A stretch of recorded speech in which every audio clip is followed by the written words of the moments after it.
Yep, recording in progress. Okay, we're good to go. Okay, welcome everyone. It is March 18th, 2021. This is our monthly progress meeting for the South End Water Main Swim project. My name is Will, and Katie's going to be our moderator. She's in charge of the recording. This is our web address where this will later be uploaded, and there'll be more information about this project on that website on a continual basis.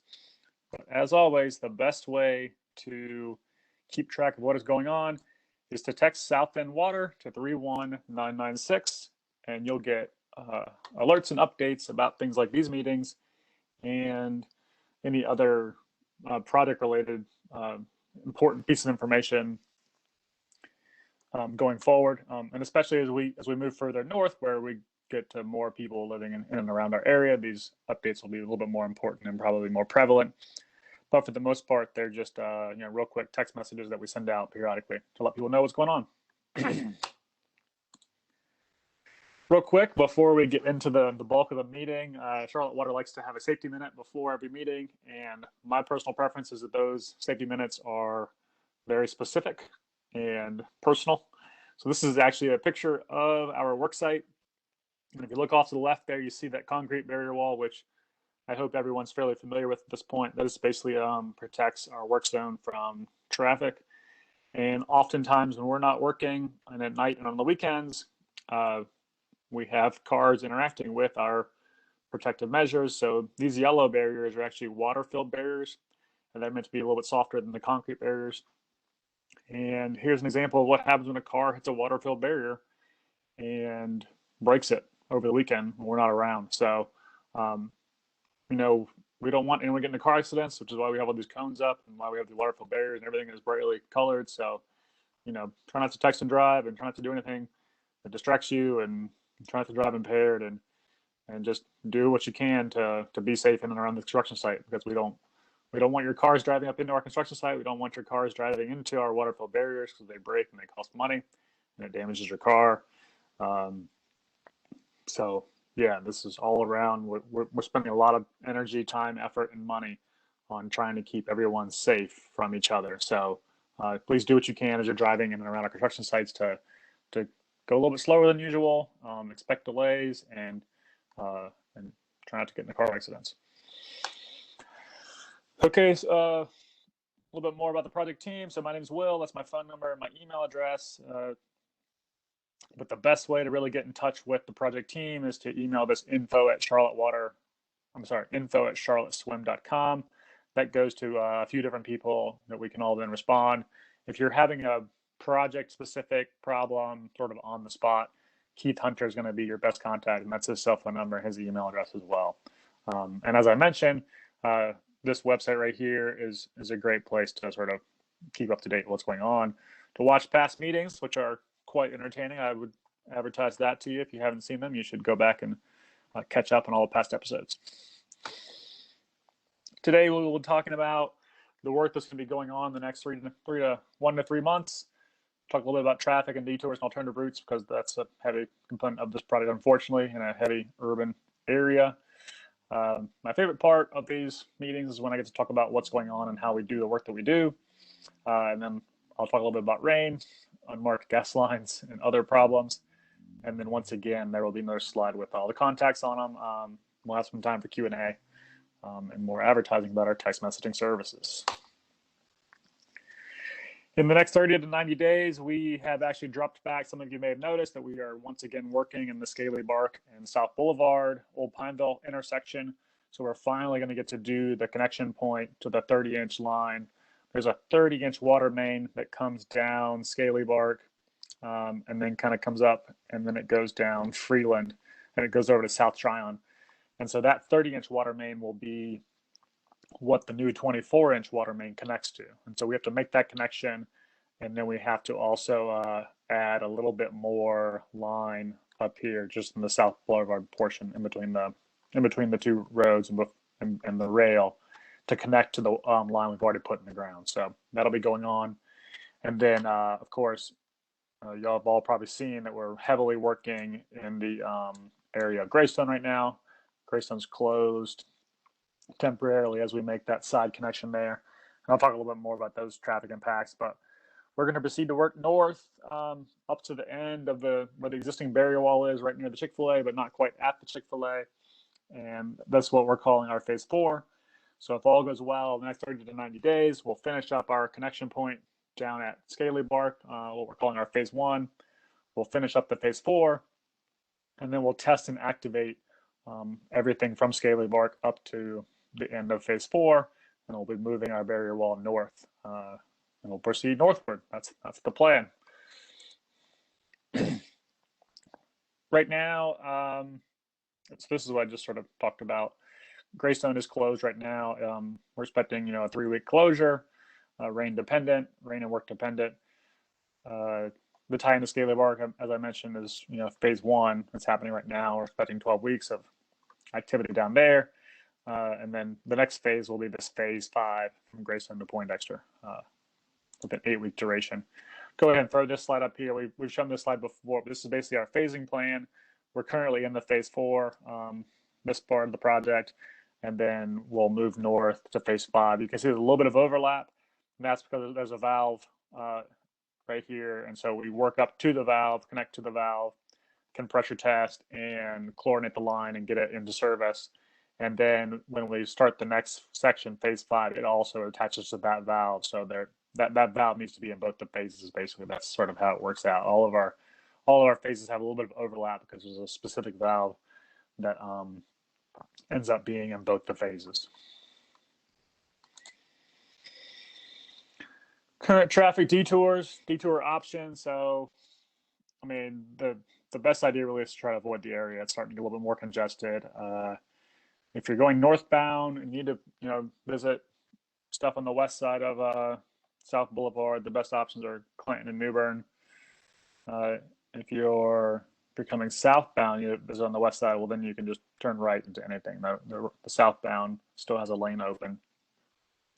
If you're going northbound and you want to go to the east side, then your best choices are basically to turn before you get to the construction site and kind of drive through Madison Park, Sedgefield that way.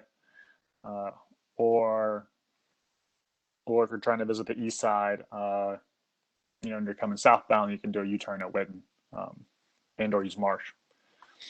And then lastly, we would love everyone to use I-77 as much as possible, or to use South Tryon as much as possible. So, and Clanton and Remount are both still open at this point. So go to I-77 if you can. That's our preference. Talk a little bit about the Greystone closure. We mentioned this in our last meeting. Go ahead and mention it again right now because it's actually happening right now. Here's the detour options, and those are actually sent out in a mailer as well. So some of you may actually have a physical piece of paper that shows you this. But basically, if you're needing to sort of access Belton or Greystone, and you're northbound on South Boulevard, your choices are pretty much turn right onto Hartford and come in that way, or you can continue all the way through our construction site and turn on Marsh and access that way. If you're southbound, you're going to want to turn on Marsh before you get to our construction, or you're going to have to do some kind of a U-turn to get back up to Hartford. And then if you're leaving the neighborhood, then you can come out of Hartford, turn right, and then do an immediate U-turn right there at the QT. Okay, now we get to talk a little bit about construction and what we're actually doing. So one of the things that I did mention in the last meeting was that we've made a few design changes, and we're starting to look at sort of the redevelopment of the area and how to make it a little bit more able to be redeveloped. We expect that there's going to be more construction in and around this area. I mean, everyone knows the property values are just going way up, and it's sort of spurring on more and more development. That development is moving southward in parallel to the light rail, essentially. So this is actually it used to be a weird sort of like machine shop place. It's a pie-shaped parcel right next to the CATS facility. And so you can see here we're putting in what we're calling a 12-inch stub out. It's almost like a miniature additional water main that will attach to the water main over in this center here. And you can kind of you look over here, you see this piece of equipment right here, and it has basically dug a hole that sort of lines up with this sort of tunnel that was previously dug. We mentioned that in the past meeting, And so this is the actual 12-inch line now going into that hole. And so then any development that happens in the cat's property and next to the cat's property will be able to tie their services into this line instead of having to go back out into the street somehow and disrupt traffic and tie into the other 24-inch line. And so we're actually going to look at doing this, as we move northward, places where we think there might be the potential for redevelopment, and there's some space where we can do something a little more extensive than just connecting a regular service. We're going to go ahead and do these, some little small tunnel operations to put in something slightly bigger to make the redevelopment connections a little bit easier in the future. There was a question specifically I received. Someone asked, well, like how much extra water will these sort of side connections produce? That's a really complicated question. For the most part, though, we're sort of looking and anticipating that anything that's single story now is highly likely to become 4-story in the next 5 to 10 years. And so that's sort of what we're aiming for. This is this is more picture of the excavation here. There's a pipe that goes all the way into the road and that connects to the middle there. This is what it starts to look like. You look down in the hole, so to speak. So here's the big 24-inch main coming down the middle here. And then this is called a T, kind of like the letter T. And then here's a valve. And then that's the connection that goes all the way back over under the road to come out in the previous location I pointed out. So that's just what it looks like. And then the new, after we put this in place, then they'll run another 24 and they'll dig this away over here, and they'll put in a 24. They'll continue down the road that way. And this will have a box that comes all the way to the surface, and you'll be able to put a tool down here on this hex nut and open and close this valve when you need to turn off or open that service. I came across this picture. I got really excited. A lot of people see fire hydrants on the surface, but it's hard to really know and understand what goes on below the surface in terms of how fire hydrants work. Hollywood loves to show that a car runs into a fire hydrant and all of a sudden it's spraying water out of the ground. And that may have been how it was 50 years ago, but these days we actually have an additional valve right here that has to be opened or closed for to be actually water up at the fire hydrant. So typically when the fire hydrant gets struck by a car and it gets torn from its bolts here, it's okay because this is all doesn't have water on it because we have this valve closed. So yeah, when the fire department shows up, there'll be water here, and they'll put their valve key down in there. They'll open this valve, and at that point, they'll then open the fire hydrant valve, and they'll have water. But basically, when this fire hydrant gets destroyed by a person driving late at night in South End, we'll be able to come out here and either just unbolt what's left and put a new hydrant on it, or we'll have to come down here, dig down and unbolt that. But the rest of the actual service line to the fire hydrant and the valve are protected because they're buried. This is sort of interesting also historical antique here. This is something that was built a long time ago out of brick before they were able just to pour concrete or have just a concrete box. So South End has a bunch of old stuff buried in the ground. Come across this regularly. Oh, dang, let's go back real fast. Real quick, you see this guy standing here. He's not standing over here out in the excavation. He's in the walls of this trench box. Mentioned this before. These trench boxes are used for safety purposes, and it keeps the dirt from falling in on top of him and hurting him. And so he stays inside here where he's safe to work on this line. And if he needs to work over here, then they'll have to move that trench box. But it's a big part of how we keep the workers safe. Here's another look at a fire hydrant. Same general principle. I mean, you see this one is, much shallower, so there's not really a need for a trench box. You see they've already backfilled some of this, but again, in order to activate this hydrant right here, there's a big valve over here, and this valve gets opened and closed when this fire hydrant is needed to be used. So this valve would be open, and then the valve inside the hydrant would be open, and then water would come out of one of these side ports after they attach their hose. You can see they had to actually thread. This looks like it might be a gas service or a fiber optic line or a telephone line, and they had to thread all this underneath this existing utility. There's a lot of that going on in South End right now, a lot of existing utilities that we're working around. Okay, now we're going to talk about soft digs, one of my favorite topics. I think I've talked about it at least 2 or 3 other times in these virtual meetings, but we're continuing to do soft digs going north out in front. So this is actually up in Elmhurst, and the crews were up there soft digging just to verify things that have been previously marked. So if you look over here, you see this yellow line. That's the gas main. We previously had that marked on the road, and probably did some soft digs to verify that it was there. And then you can see here's a sewer line, I believe, or maybe it's a fiber optic. Might be an AT&T fiber optic. I'm not sure what orange means, but we don't want to dig through fiber optic lines, so they're over here trying to locate that fiber optic line just to make sure we know where it is, so that we don't dig through it, because those are expensive to repair.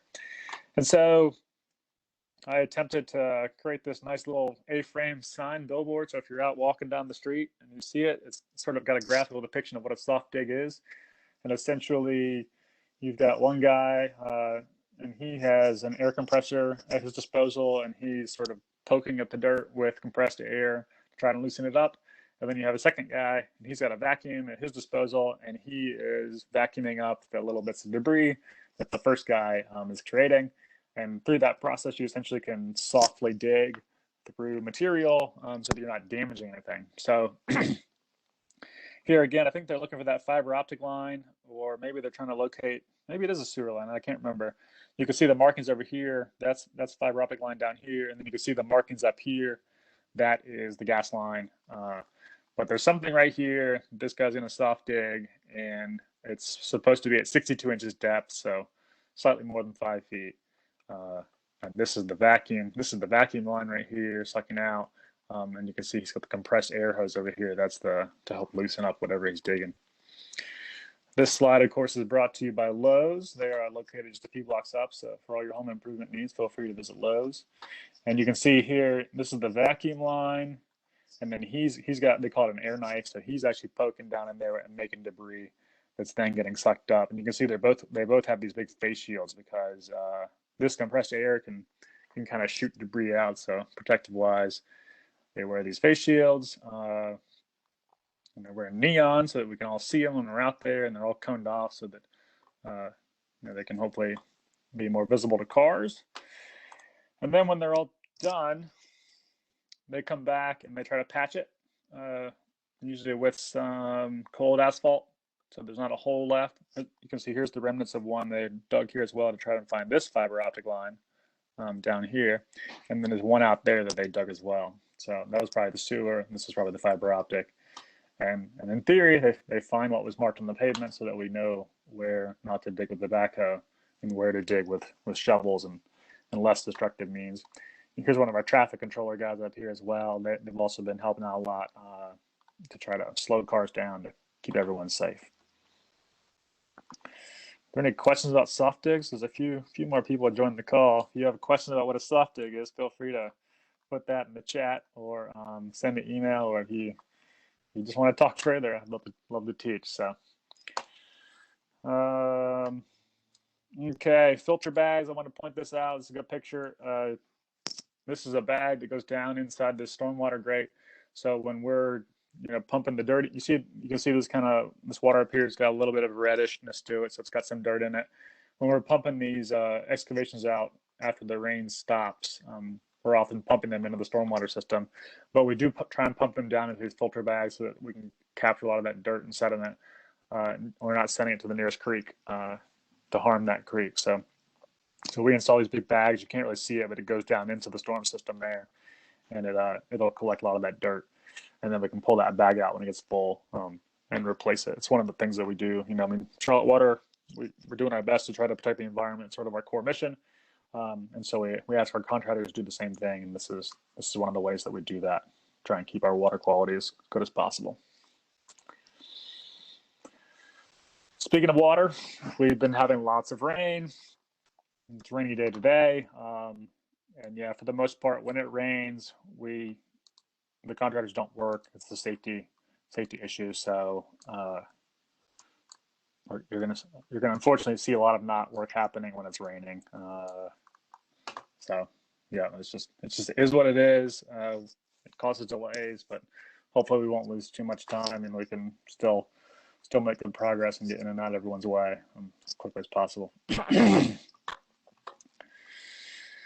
Okay, moving on, one more event we wanted to sort of point out. Some of you may have been aware that there was a road closure. Northbound was fully closed the night of March the 8th. It was a Monday night. And essentially what had happened was the locating crews that aren't we asked them to locate utilities, but they're not Charlotte Water employees. They work for all the different utilities. They unfortunately did not locate a gas service line that existed. And so then when we were in there digging to install our water line, we discovered that gas service line and damaged it. And we had to, of course, cease work for safety reasons. At that point, Piedmont had to come out, and Piedmont actually worked through the night. They spent the entire night coming in and essentially putting in new valves on an active gas line, which is a pretty interesting and seemingly scary process to me. But they had safety protocols and experts who know how to do that kind of thing. So they basically installed temporary gas shutoffs to keep all the other businesses still in service. So everyone still got to have their gas coming from either side of the broken section, and they then repaired that broken section, and they had the road up all the way back open again back on Tuesday morning. So going forward, though, we're gonna do what we can to try to continue to uncover unmarked things without damaging them.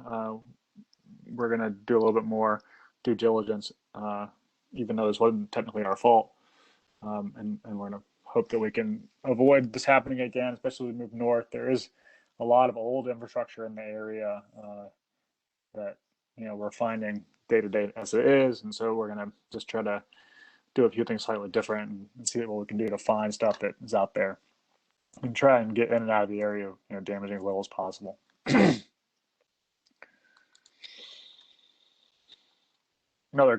There's a good picture that sort of shows that. So you can see they're actually threading, they're putting this huge heavy pipe and they're actually threading it underneath an existing, I'm not sure if it's a gas line or a fiber optic line or a telephone line.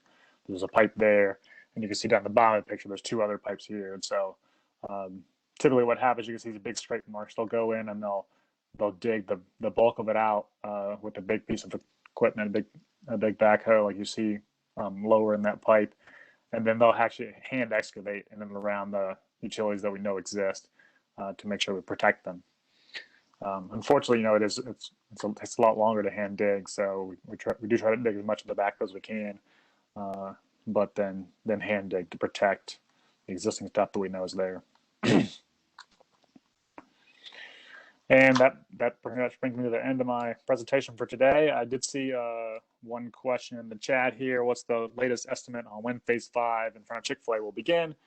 And for right now, we're still looking at a June start to that. It's rain dependent, and it's dependent on how fast we can get all the way to the end of our current phase, Phase 4, and then also a little bit dependent on everything going smoothly with the Phase 1 connection.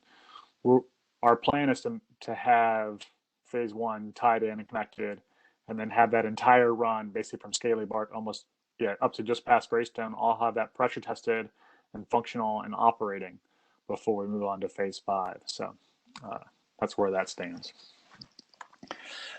Are there any other questions? If so, now is the time to put them in the chat, or I'm not even sure if you can unmute yourself and speak, but if that's possible as well, then go ahead and do that. Katie, do you see any other questions in the chat or the Q&A that I'm not seeing?